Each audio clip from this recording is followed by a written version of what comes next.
Hi, welcome to this lecture. We are almost at the end of our course, and today we will be discussing about how can we develop a neural implant for addressing the important disease which is called Parkinson's. Parkinson's, if you see, the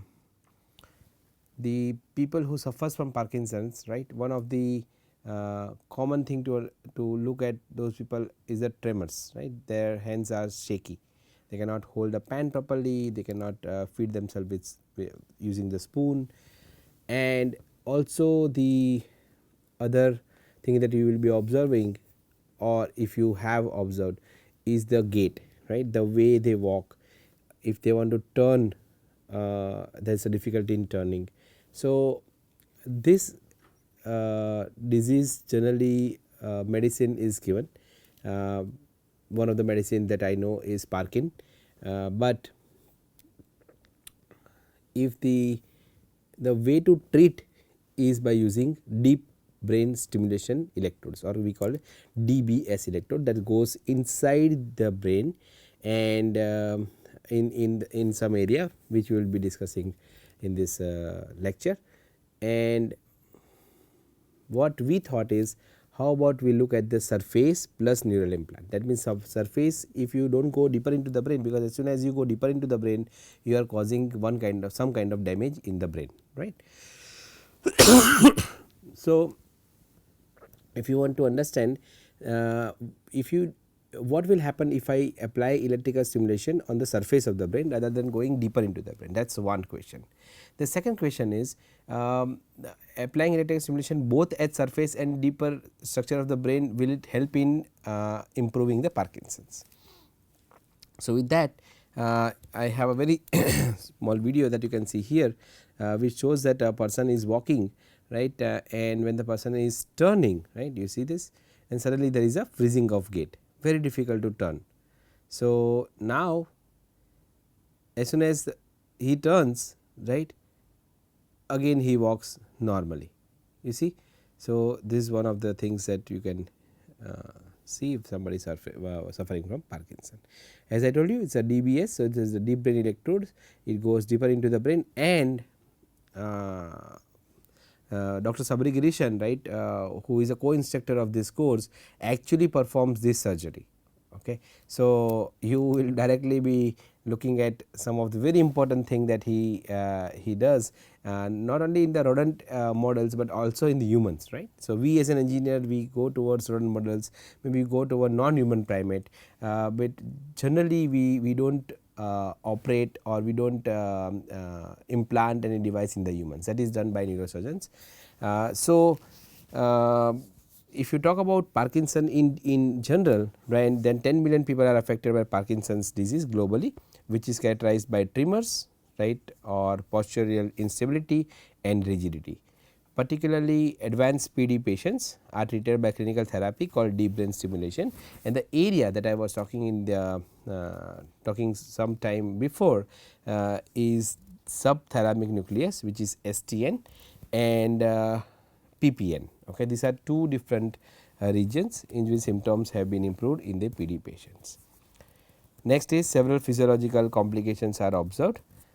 Outcomes of PPN DBS is heterogeneous, particularly what doctor observe is there is some limitation that, or some side effects, not really limitation, like nausea and vomiting.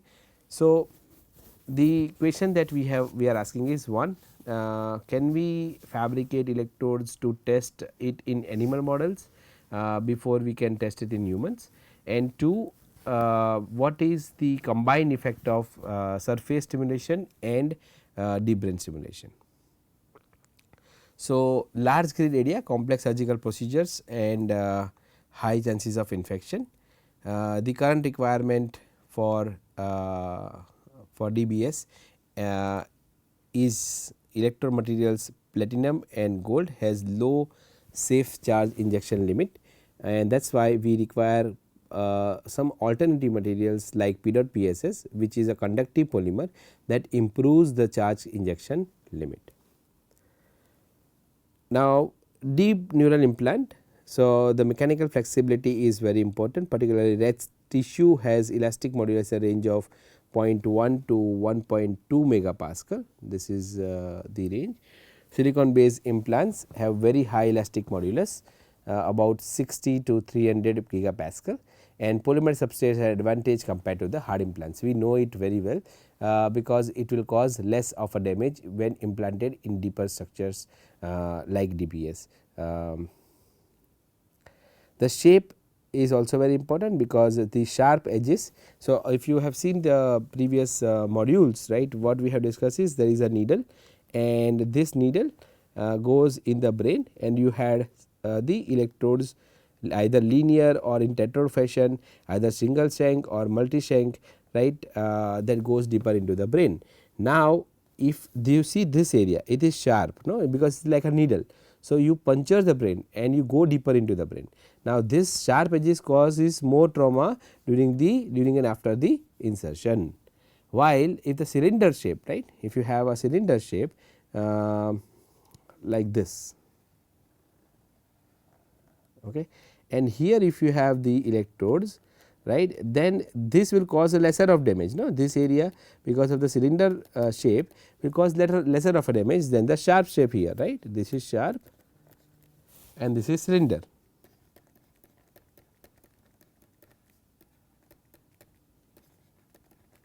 Cylindrical, isn't it? So, cylindrical shaped implants induces less trauma, got it. So, these are the advantages of deep neural implant or in particular in deep neural implant what we have to take care before we fabricate this implant. For surface neural implant we have already discussed about the current complications. The advantage is that the also the difficulty here is that because of a large grid area the surgery becomes little bit complex, and because if you open a larger area then the chances of infection also increases. Now, if you talk about the brain region, right, then we are looking at somewhere which is in the rat's brain somewhere in the area of a motor cortex, but in that it is not called really a motor cortex. So, it is somewhere between this region which I have drawn. So, this is close to 3 millimeter and the length from here is close to 8 millimeter. So, we should have a electrode that can be placed in this particular section of the brain, this surface. Okay. While if you talk about a deeper structures, then it should go at least 7.8 millimeter deeper into the brain. Now, this is for the rat's brain we are talking about. Okay. So, somewhere between SMA1 and SMA2 is where we call this structure on the surface, and this one is like I said 7.8 millimeter in length, it goes deeper into the brain of the rat. So, if you want to design such a implant, then you can see in this slide we have one such design which will cover this 3 millimeter area shown here, right, and then we should have number of electrodes on this area that are capable of acquiring the signals from the brain. What are those electrodes? You can see in this design, right, there are 5 electrodes and each electrode is 400 micron in diameter, and this total area is close to 3.09 millimeter, right. So, it is really very small, plus we have the contact pads which are here, and the connection from the electrode to the contact pad is somewhere in this particular fashion, which is like a waves, right, is like a wavy in fashion like this. Why not straight? Because to reduce the strain when you are flexing the device. Now, the substrate thickness it is a polyamide about 20 microns.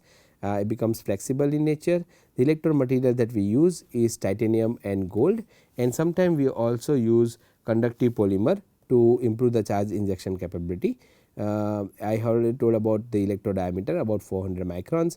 The line width, interconnect line width, this line width, the width of this line is 25 micrometers, 25 microns.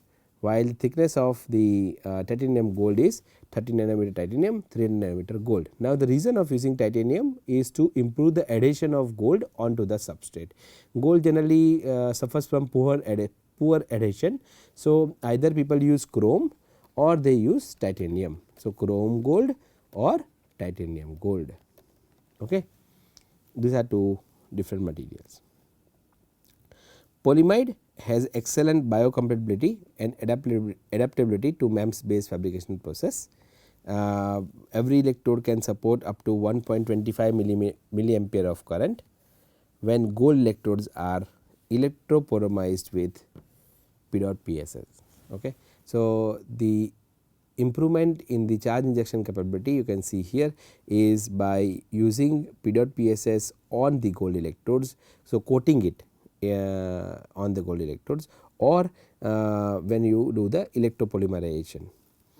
Surface implant is placed on left and right motor cortex of the rat's brain for these studies, and when we do that, right, before we do that we need to understand how the fabrication works. So, you see here the first step is you take the substrate like a holding substrate. So, silicon wafer. On that you spin coat your polyamide and cure it PI. Alright. On PI you deposit titanium gold material, thin film, and then you pattern this thin film in this fashion. Okay. This is your titanium gold, correct. After this you again coat. So, when you do this you have the first set of patterns on the PI. On this you again coat polyamide layer, which you can see here, it is a PI layer coated, and then you open the windows. You see here,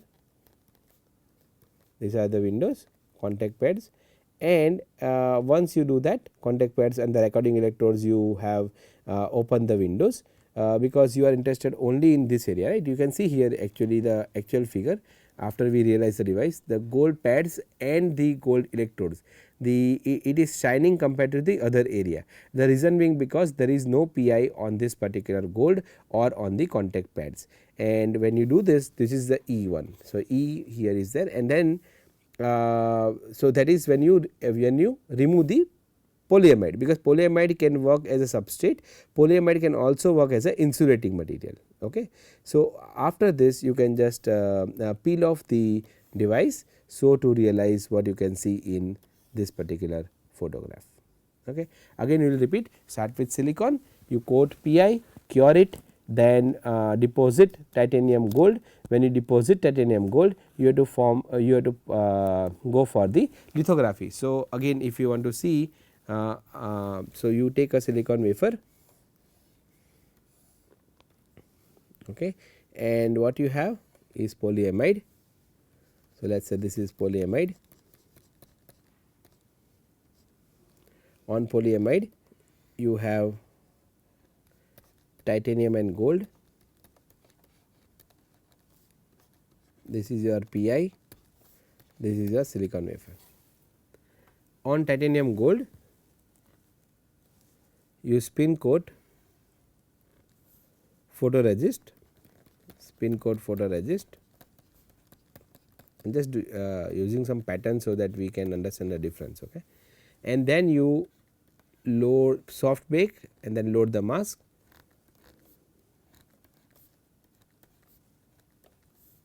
Bright field mask,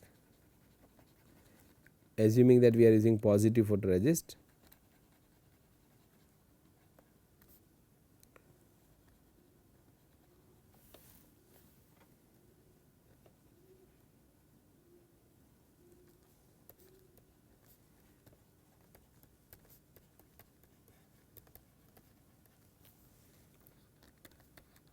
And you expose this photoresist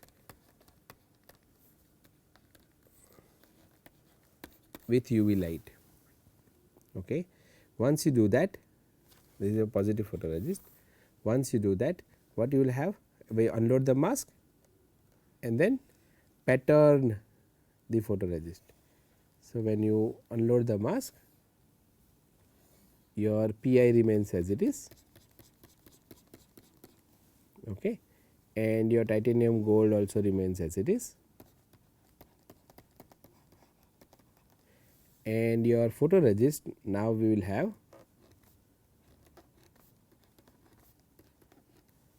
like this, correct.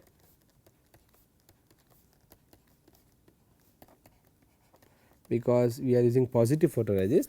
So, the same pattern that is on the bright field mask will get transferred onto the photoresist, or the area which is not exposed becomes stronger, same thing. Now, what we will do after this, we will again. So, this is the step which is your C here, okay. You have pattern this one. Now, after this we will again spin coat your polyamide layer, because polyamide can work as a substrate, but polyamide can also work as a insulating material. After this we will spin coat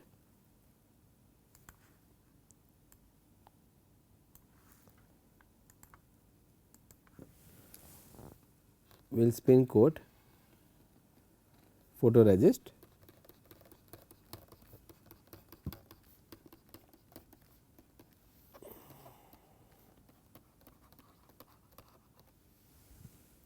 I am sorry, this is not positive photoresist,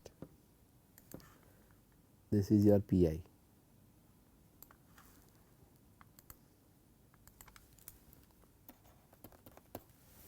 Okay. Positive photoresist, if you spin coat, you can use negative photoresist also, okay. The mask has to be designed accordingly. So, after that you soft bake and you load the mask. Now, we know that we need to open the contact region, correct. So,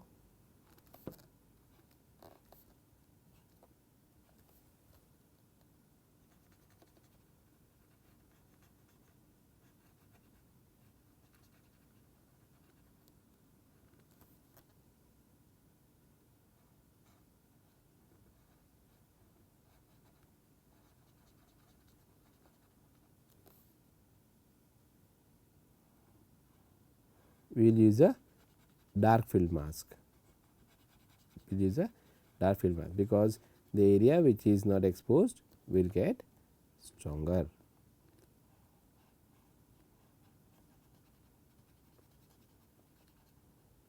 You have to be little bit patient when we learn microfabrication, right, because small mistake will result in restarting of the device right from stage 1. So, this is your dark field mask, okay. After dark field mask you expose this photoresist using the UV photolithography,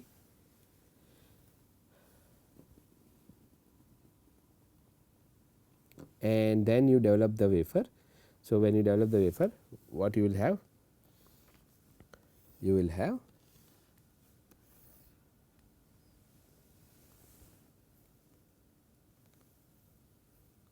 did we miss something?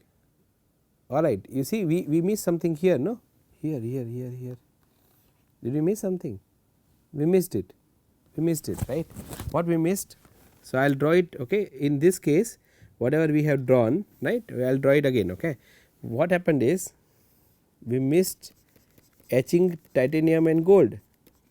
You realize this, right? See, Pi silicon, and then you had titanium gold, and on that you had your this one. This one was your, actually this box is where was your photoresist, right. So, you have your photoresist. Don't worry about this for now, okay.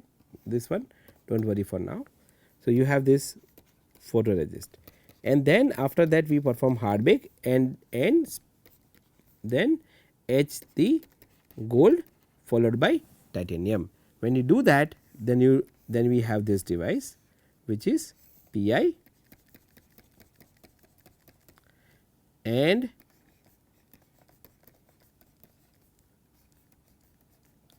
titanium gold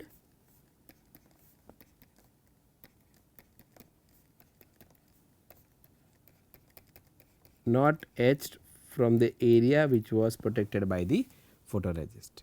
If I dip this wafer in acetone, then what I will have?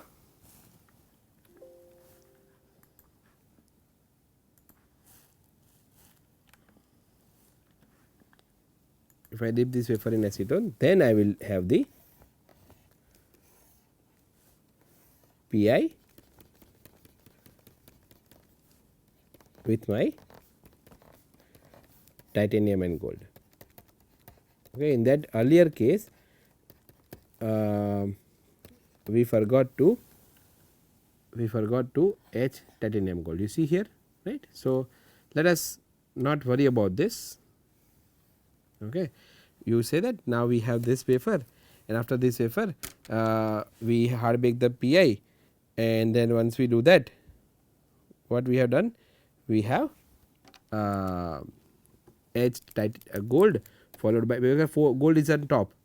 Then we have to rinse it, then titanium etch, again rinse it with DI, and then we dry it with nitrogen, and then you dip the wafer in acetone. Once you do that, you have this structure, which is, let us say, A, and then when you dip this wafer in acetone, you will result in this particular structure. Now once you have this, then what is the next step? After having this structure, I will draw it here. You have your Pi, and on this Pi you have your titanium gold. On this titanium gold, I am again spin coating my Pi, because Pi can act as an insulator, Pi can also act as a substrate, and here is my titanium gold pattern electrodes. After this, I will spin coat photoresist and load mask,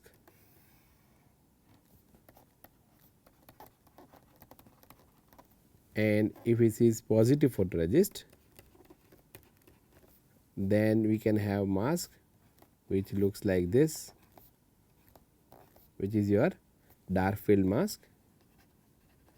And after we load the dark field mask, we expose the photoresist with UV, and when you expose with UV, because your photoresist is positive photoresist, the unexposed region will become stronger and the exposed region will become weaker. This is your UV light. Once you do that and you develop it, what you will have? You will have silicon, Pi, titanium gold, Pi,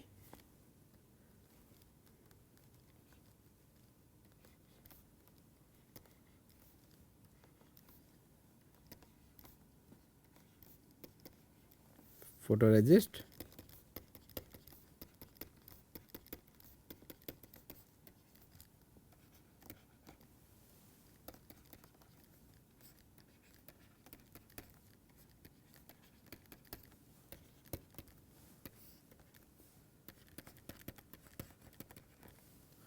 titanium gold.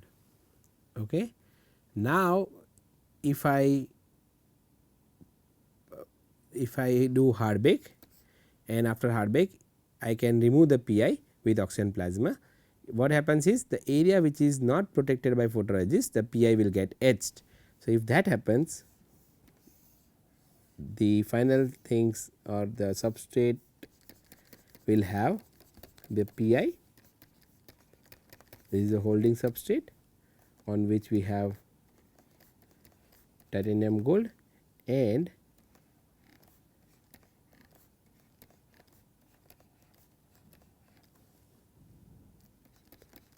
the Pi from titanium gold will get etched. Correct? See from here. So now this is your Pi. these are your TiAu patterns. This is insulating material. Now you have a substrate which is also Pi. You peel it off. When you peel it off, what you will get?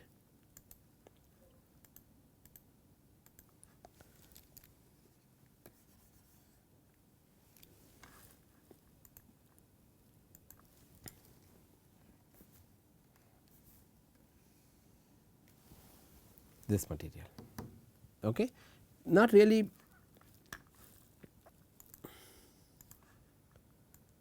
worry about mask. Okay. So, because sometimes we say that, oh, why we are using only positive photoresist, what happens if I go for negative photoresist, right. If I use negative photoresist instead of positive photoresist, then the mask that I am using will look like this. If I am using the positive photoresist instead of negative photoresist. So, let us say you have your, here you have negative photoresist, okay, and then below that you have the electrodes 1, 2, 3 and 4, and here your Pi is there. Now, if I want to use negative photoresist, no, then what I will do is I will have the mask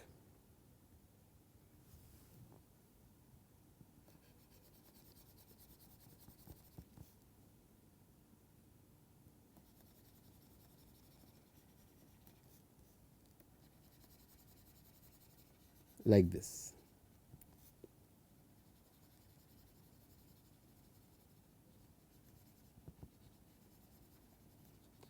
Okay.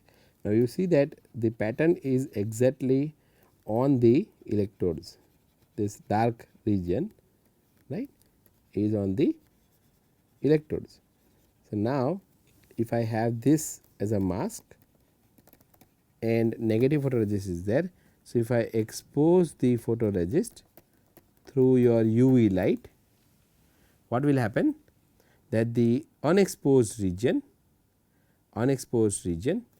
will become weaker and the exposed region, which is this region, becomes stronger. So, the photoresist which is here, right, it will again form the pattern which is similar to this one. Okay. You see this mask versus this mask, it is exactly opposite. Wherever the transparent region is there, it is dark, where dark region is there, it is transparent. Easy. So, do not worry about if I go with positive or negative photoresist, I can still work around if I develop the mask accordingly. Now, this is how the micro stimulation works. We have a open cyton DC board, and then initially we use these current mirroring blocks using PSOC 5 prototyping board. Later on we also have our own electronic module, and then electronic design and circuit design has been discussed in the TA classes. The stimulation parameters that is required for stimulating the rat's paw is biphasic current of 40 to 120 microampere, I am sorry, microampere, pulse frequency about 300 hertz, on time about 200 microseconds, pulse train duration is 39 milliseconds, frequency 1 hertz and 10-second simulation run. Here what we observed in this video is that we are in the motor area, that is why the rat's paw was moving. This is an operation theater for a rat experiment, rat surgery, and you can see the patient in the stereotaxic equipment. Now, here the patient is the rat, and the electrical stimulation circuit is right over here. There is a jacket which we can once we do the stimulation, once we do the surgery, the jacket will be placed on the rat and the electrical stimulation can be given. To understand all the parameters, we can also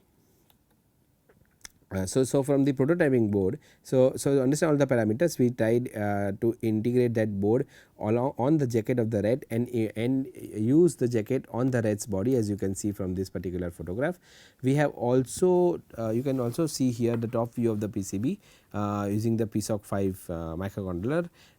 We have headers for programming and debugging. We have slide switches for battery. We have HM10 BLE header for Bluetooth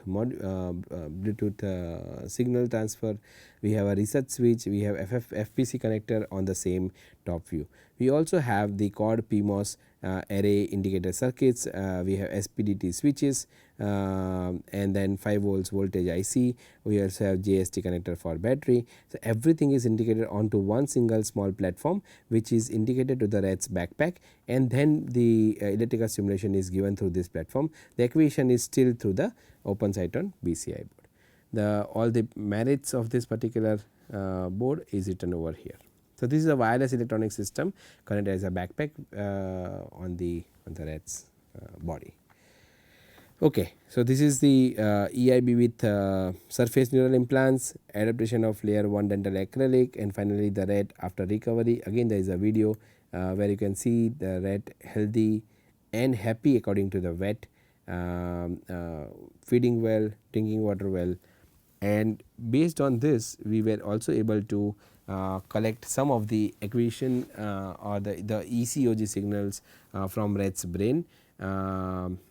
We were able to see how the when the rat is sleeping, how the channels are behaving, versus when the rat is holding a grill versus when rat is walking, right. So you can see that how the signals are changing for each channel.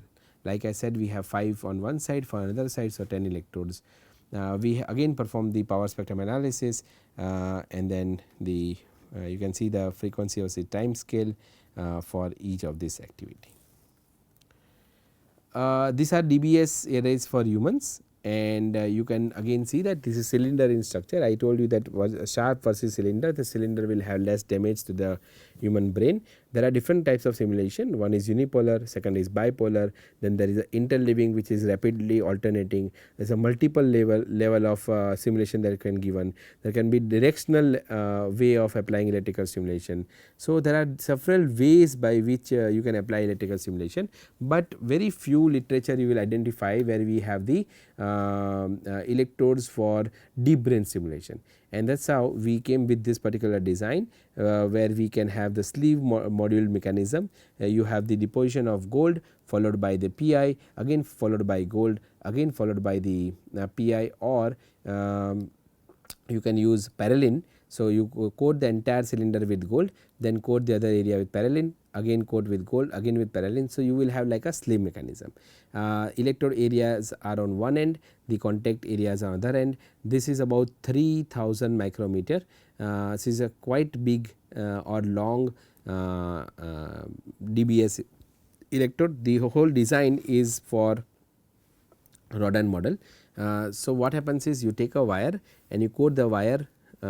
You hold the wire between two fixed system, and then you coat this thing with your sputtering or e-beam.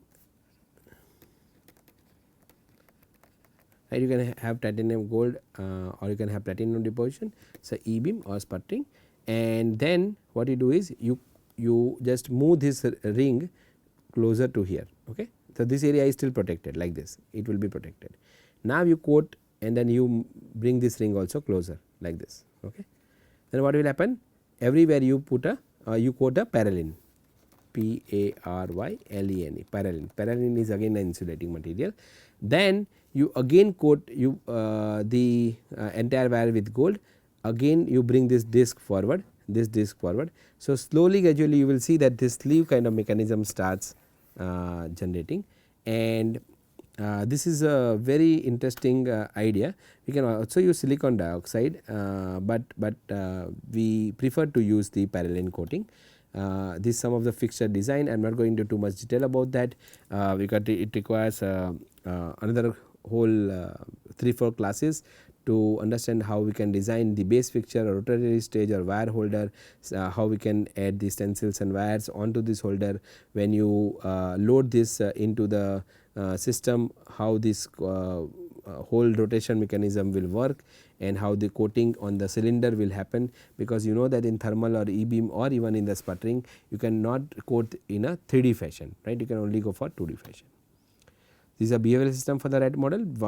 Now we will stop here, okay, because I want to make sure that I do not stretch to a different topic, but the application of this entire neural implants is finally to test whether rat is walking on a pad correctly or not. So, what we do is initially we have a normal rat, and the normal rat walks on the, or healthy rat that walks on this treadmill, and it feeds through the container, drinks the water, and we can have the treadmill either in the stationary position, or we can start the treadmill and rat will walk on the treadmill.